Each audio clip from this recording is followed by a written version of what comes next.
All right, everyone, and of course it is that time. It is that time for another edition of Marilyn's Cafe Society radio show right here on YouTube. Of course, today is Saturday. It is the 10th day of October 2020, and of course, we're here. Now, you know, it's officially pumpkin spice candy corn, and as we've all found out, October surprise season.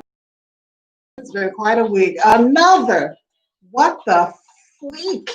My goodness. Did you catch the presidential debate this past week?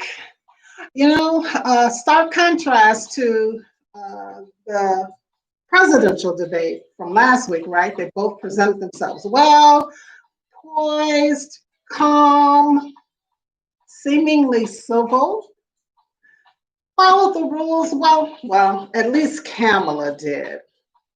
And neither one of them answered not one question. Okay, well, maybe one question.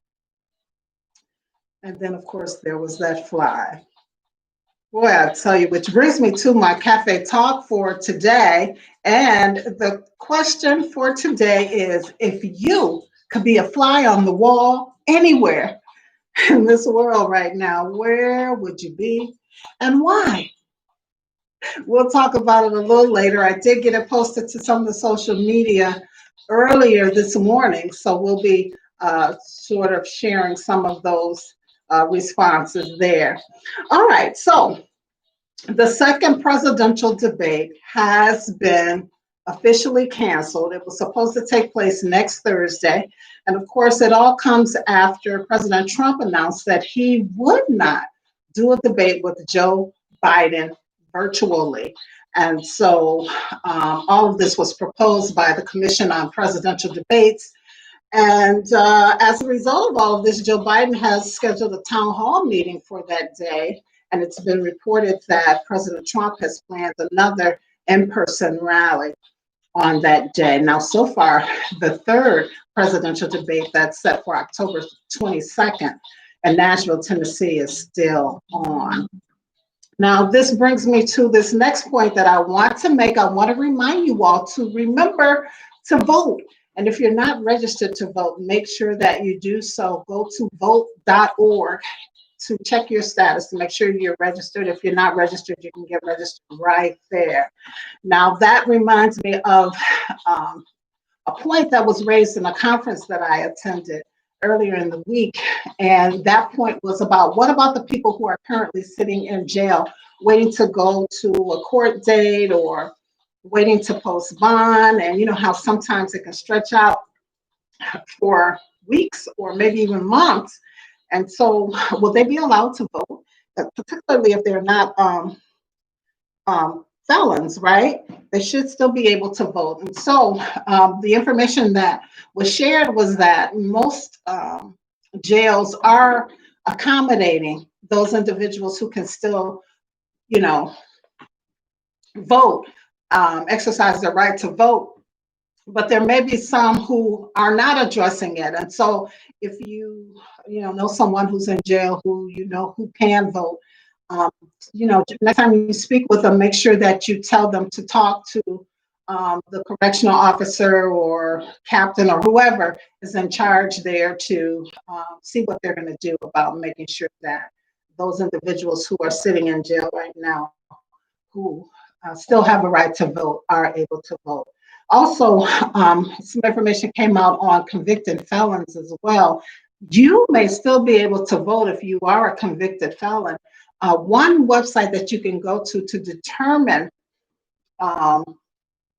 whether or not you can is felonyfriendlyjobs.org. Felonyfriendlyjobs altogether.org / can a felon vote? Felonyfriendlyjobs.org cans-a-felon-vote. And of course, as the website is called, you can also go there to find out, um, what businesses, what areas, industries hire convicted felons as well. But again, felonyfriendlyjobs.org/can-a-felon-vote. And so the information there is kind of extensive, but I did manage to pull just, the easiest information to share with individuals who may have that question. And of course, it's based on the state that you live in. So real quick, this is pretty quick.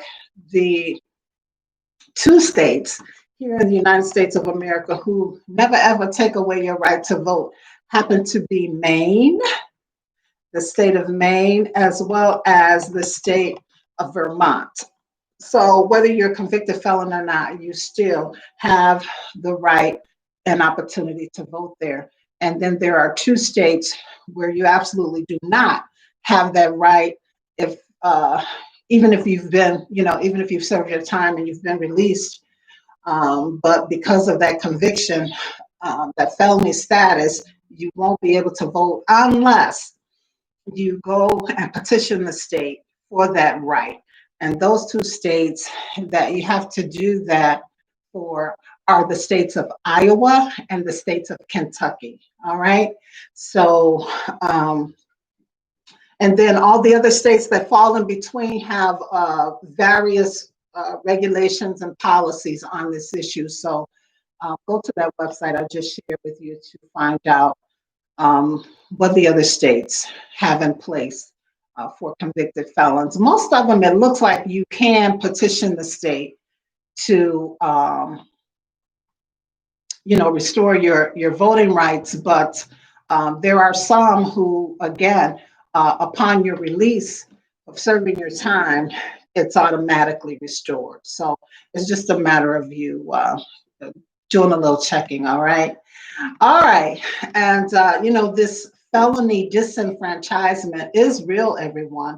And here's a few numbers for you to chew on. Back in 1976, there were around 1.17 million disenfranchised individuals here in the United States. In 1996, 3.34 million, and in 2010, 5.85 million, and the numbers just continue to rise drastically. In fact, as of 2016, there were 6.1 million Americans disenfranchised due to a felony conviction. And just to give you some perspective, 1 in 13 African Americans of voting age are disenfranchised. And so I, again, implore you to go to that website to check your state and what their rules and regulations are and find out what you need to do to get your right to vote back reinstated, all right? All right, let's jump into some Corona news. And of course, the update now is, as of about 10 o'clock this morning, there are more than 37 million cases worldwide, about 1.1 million deaths, and it looks like we're right around 28 million who have recovered. Now, the United States is still leading with a little more than 7.9 million cases. They have about 218,000 deaths, and over 5 million have recovered, which is really, really awesome. Now, the Solomon Islands are reporting just one case. And for those who don't know, the Solomon Islands are a group of islands located in the South Pacific Ocean. And they are east of Papua New Guinea and northeast of Australia. So there you have it. They are doing very well. All right, and someone else who's doing well is the president. As you've heard, he's been released from his hospital stay after receiving what is considered optimum treatment for the novel coronavirus. And we just heard earlier this morning that Chris Christie has also been released from the hospital I haven't heard a word on his wife's status, um, Melania, or any of the other individuals in the White House who have been infected. So we'll just keep our ear to the ground and wait for that report to come out.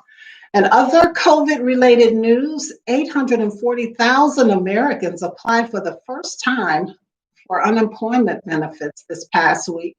And that's a number that remains extremely high when compared to pre pandemic levels, and of course, much worse than the bleakest weeks of our past recessions. And this is all coming from the United States Department of Labor. And stimulus news, well, negotiations for a new stimulus deal are also experiencing what you might call a remarkable level of confusion. Yeah, on Thursday, House Speaker Nancy Pelosi rejected a standalone package bill. Actually, two of them. One was solely for the $1,200 stimulus check that would go to Americans.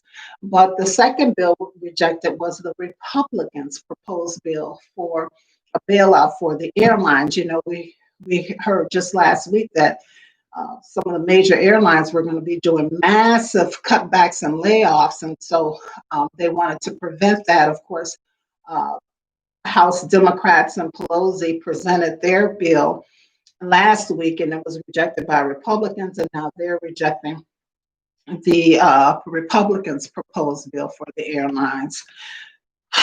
And if that wasn't enough confusion, we also learned initially that the president called off stimulus negotiations earlier this week and then retweeted just on Thursday that negotiations were moving along just fine. However, just on yesterday, Friday, Senate Majority Leader Mitch McConnell shot down hopes that Congress might squeeze a relief package through before the election day.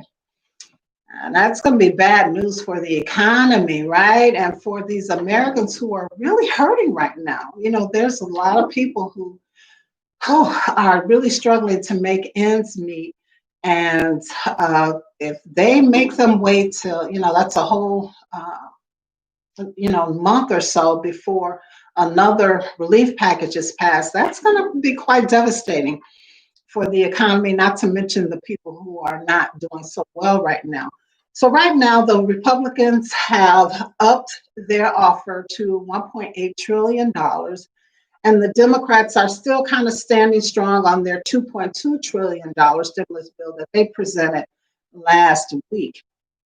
Hopefully, they'll come to a happy medium. Maybe they'll settle as early as Monday, if not today, on a $2 trillion package where, the Dems can get some of what they want. The whole problem is some of what they're trying to include in this bill has nothing to do with COVID. And so both sides are trying to get a little something of what they want in this package. So hopefully they'll be able to make that happen and get this bill passed so that within the next week or two, Americans can, of course, get a little relief. And other business-related news, good news for the Dollar General. They have been big winners during this pandemic, with shoppers enjoying their low prices, their easy access to essentials like toilet paper, paper towels, cleaning products. It has that small store feel. And in terms of location and proximity, it tends to be closer to their target market's homes. Now, their sales rose 24.4% to $8.7 billion just last quarter. And of course, they're the fastest growing deep discount chain, which currently has about 16,300 stores across the United States.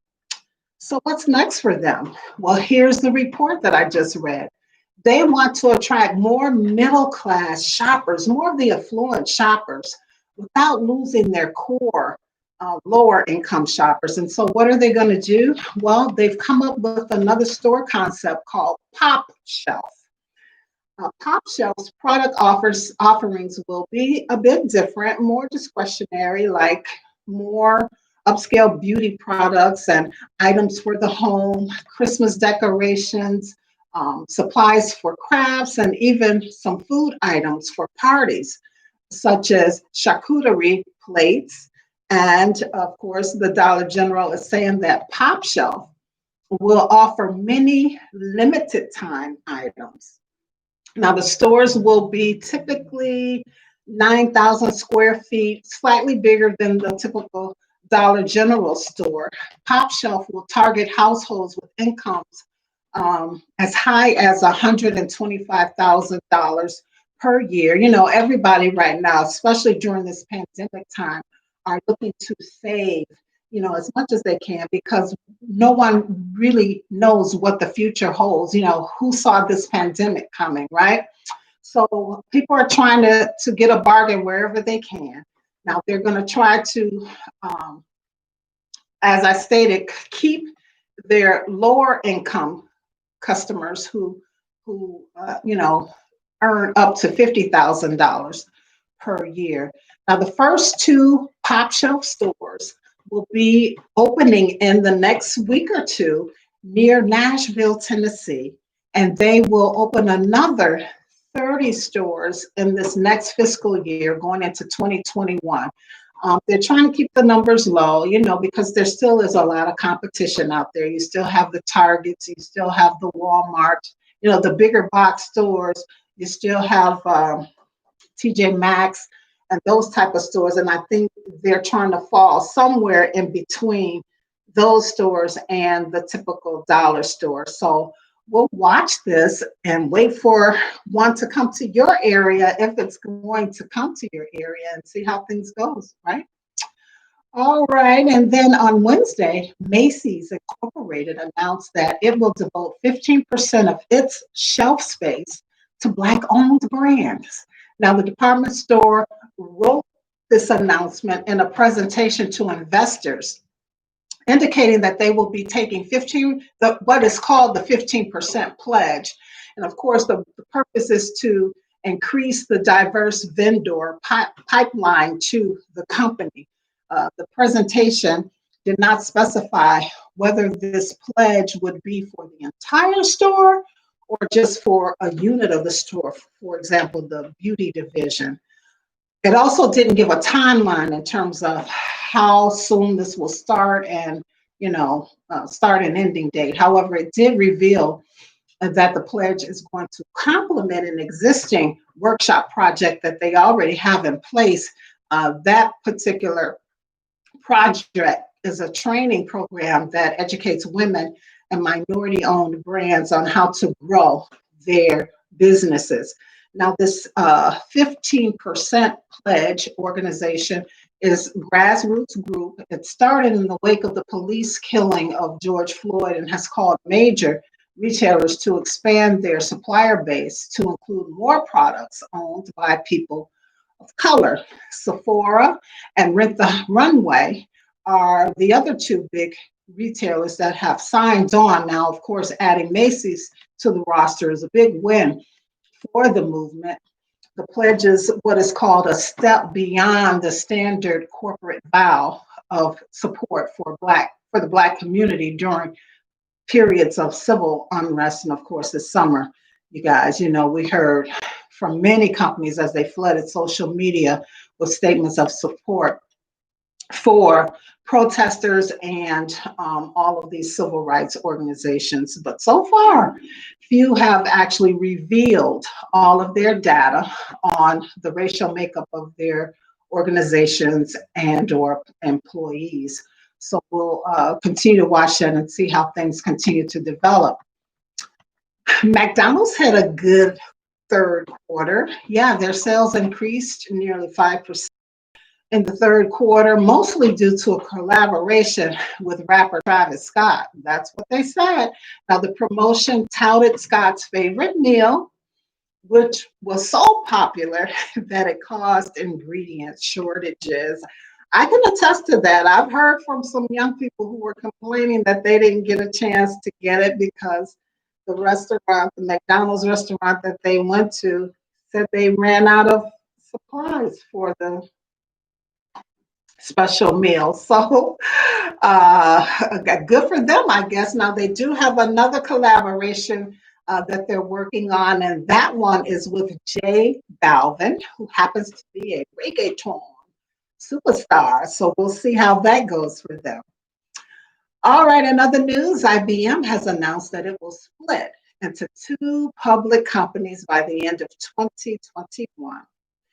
A spinoff called NewCo will handle the existing company's legacy IT infrastructure work for their clients, which of course accounts for almost a quarter of its staff and sales, about 19 billion in annual revenue.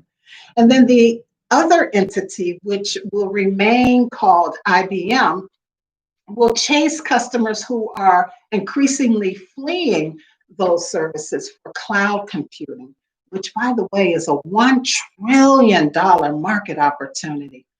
Upon this announcement, IBM shares climbed almost 6%. So that's good news. And speaking of shares and stocks and business, let's take a look at the stock market at the close of yesterday, which was Friday, October 9th. The Dow was up 0.57% to 28,587.10. The S&P 500 was up. In fact, they closed out its best week since July, up 0.88% to 3,477.11.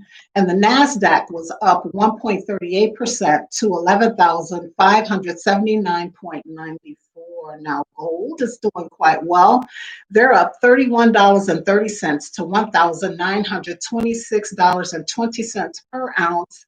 And oil is down just 59 cents to $40.54 per barrel. And that's a look at your stock market. Let's move into some entertainment news. Are you ready? Well, I don't have a lot of it, but here's one for starters. Broadway shows are still canceled, everyone. I'm so sorry to report this. I know so many people enjoy the Broadway shows, and that certainly was on my bucket list to be able to jet set to New York and check out a Broadway show, go out to dinner, enjoy that New York City vibe and all of that. Well, not going to be until May 30th, 2021 for me to get that in. And this is all due to the Broadway League, who extended their shutdown another 4 months, again, through May 30th of 2021. Now, if you do the counting of the days through that date, it would be 444 days since the theaters closed their doors due to the pandemic. Now, Broadway's shutdown, as you can imagine, has had a major trickle-down effect on the New York City economy. Not only are performers and theater workers affected, but so are all the restaurants, the parking garages, the retailers, and more, that support the Broadway ecosystem. The league says that Broadway's annual economic impact is about $14.8 billion. And again, I truly believe that. So what are we to do? Well, thank goodness, some of these television productions are happening. For example, they just did the big Broadway splash. Oh my goodness, I just had a brain freeze here with it'll come to me. I'll get it to you shortly. But that particular Broadway show was televised for television. I think it aired on Disney Plus. You guys know what I'm talking about. I don't know why my brain is frozen right now. Hamilton, that's it. So that will be our Broadway experiences via television until this pandemic thing goes away, you all. And, if Broadway is canceled, then there is a great potential that New Year's Eve and all its fanfare will be canceled, right? I mean, some of us didn't do the big New Year's Eve thing anyway, but for many, that was, something that they lived for. At the end of every year, they wanted to travel to New York City or go out to, one of the other major cities here in the United States, and in fact around the world, who would be doing the grand countdown. For New York City, it was in Times Square with the drop of the ball. Well, will it happen this New Year's Eve? And if it happens, it certainly won't be as we have done in the past. There probably won't be any people in the streets, or if there are, they would strictly be invitation only, or perhaps, they might start charging people. I don't know. Whatever they do, it's all going to have to be social distance. I imagine it's just going to be virtual, which takes me to passion for fashion. Yeah, the fashion houses hit the virtual runway and the actual runway this past week for Paris Fashion Week. After being on the sidelines for several months, as you know, due to the global public health crisis that we're having, fashion brands used a mix of socially distanced physical shows and pared down in person presentations, along with fully digital shows streamed online with videos promoting their collections. I'll try to get some pictures posted on the blog this week so that you can see some of what they did. But a lot of the designers have adapted to the current pandemic situation with a lot of panache and creativity with the future of the industry in mind. All right. So I'll try to get some of those pictures up for you in the blog, as I stated, next week. And of course, although the temperatures have been warm where I am in the past few days, we are officially in the fall and autumn season. And so, I was thinking about what are we going to wear? What are we going to wear for the fall? What's new? What's up? And so I had to flash back to February of this year for the New York Fashion Week when they gave us a fall fashion preview, right? And so what I discovered there was a lot of layering. So, if you're a fashionista or you want to be a fashionista and you're looking for ways to, uh, dress up your fall and winter wardrobe, layering is the thing to do. All right. And so I thought this was interesting as well. And I'll try to get a photo or video clip that I found on this particular new fashion for you in the next couple of days as well. But Nike has, which is part of their ISPA collection. They dropped Monday or Tuesday of this week. And of course, just in time for the coming cold and rainy days as we slowly approach winter. Now, of course, as we prepare for fall and winter season, we got to have the most crucial footwear to protect us, right, from Mother Nature. And so Nike has outdone themselves with this new ISPA Drifter Gator sneaker, which comes with a built-in leg cover that deploys like a parachute to guard you from dirt, splashes, and rain as you're out and about doing whatever it is you like to do, whether it's running errands or it might be something really intense and exciting like hiking, cycling, or doing, whatever it is you like to do. And of course, the version of this Drifter Gator is available now in two different color combinations, white and crimson, as well as black and blue. And the price point is about $220. So, that's Nike. Now, just FYI, this ISPA brand is what is the website is considering a philosophy. The I is for improvise, the S is for scavenge, the P is for protect, and A is for adapt. And if you want to learn a little bit more, they do have a broader spiel on this philosophy of the ISPA brand on their website, Nike.com. Okay, let's get into some cafe talk. Well, we put it out there at the top of this show, and it is, if you could be a fly on the wall anywhere with anyone in this world, where would you be and why?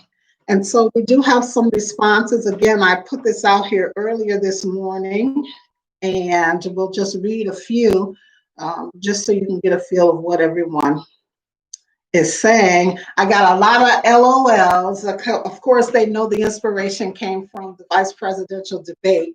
Um, One did say, uh, I would be a fly on my ex-employer's wall just to get the confirmation on how, well, not to, I'll paraphrase on how immoral they are with their employees and how they, uh, you know, scheme to get rid of people and give them a bad look when it's not true. And, it happens. It happens. It happens. It happens. And then, of course, some more LOLs. I got a couple of what a funny question. And then this one got really extensive. It says that if this was a for fun question, she would be on John Legend's head just to have some sing-alongs with him and to experience his kids and hang out. If it was for laughs, she would hang out with the funny comedian Vanessa Fraction because she's a friend, as well as everywhere they go together, it's always a good time, never a dull moment. If it was for business purposes, she would be a fly on her friend's wall who she considers the Black mentor. And she would do that because he's so smart and helpful and kind and just a wealth of knowledge. And if it was for gossip, she would hang out with the Kardashians to get all the tea on what's going on in Hollywood. And of course, for spiritual reasons, it would be just to hang out, I guess, with Jesus to learn all the prayers and the guidance and all of that. And then for family purposes, it would be to hang out with her youngest daughter, just to kind of figure out what she's thinking and what's going on with her. You know how those teenagers are. Sometimes they just don't want to be as open as they used to. All right. And let's see. And that's it. That's it for now. Like I said, mostly LOLs. All right. And so for me, if I could be a fly, I don't know. I stumped myself on this one, but then after thinking about it, I thought one place I'd want to be maybe is in the White House, just to see for myself what's really going on there. And I don't know, another place. Where would I want to be?